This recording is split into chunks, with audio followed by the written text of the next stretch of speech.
भाई भजन तो लेटे लेटे भी किया जा सकता है। किसी ने पूछा क्या लेटे लेटे भजन कर सकते हैं? तो बिल्कुल कर सकते हैं। बात सिर्फ इतनी है कि जो कुछ अंदर हो रहा है वो हमें सुनाई दे, जो कुछ अंदर हो रहा है वो हमें दिखाई दे। अब हमारी जो दो शक्तियां हैं आत्मा की, सुरत और निरत, इन्हीं के माध्यम से हमें अंदर जो कुछ होता है उसका अनुभव होता है। अब यदि अंदर हमें गुरु का स्वरूप नजर आए, गुरु का सत्संग घर नजर आए, गुरु की संगत नजर आए, सेवादार नजर आए, कभी अपने विषय में ध्यान आए या अपने कारोबार के विषय में ध्यान आए या परिवार के विषय में ध्यान आए, तो समझ लेना ये मन का सारा खेल है, सुरत और निरत का नहीं।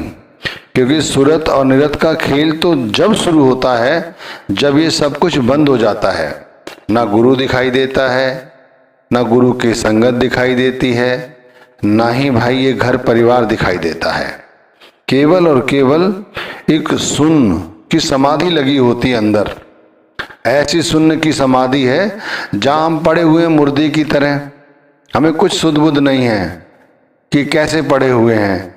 भाई गर्मी है कमरे में या सर्दी है कमरे में, हमें नहीं पता, बस लेटे हुए हैं और एक अंदर एहसास है कि जो कुछ होगा उसका अनुभव होगा।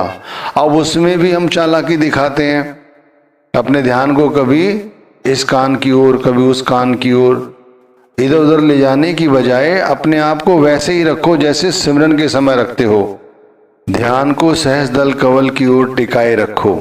अपने आप देखो 5-10 मिनट अगर ये अभ्यास बन गया कि हम सब कुछ भूलने लगे, जो हमारे अंदर भरा पड़ा है वो सब कुछ बिसरने लगा तो ये भी बहुत बड़ी भक्ति है।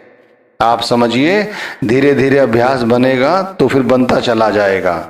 अभी हम 2 मिनट के लिए भी ये संसार नहीं छूटता हमसे।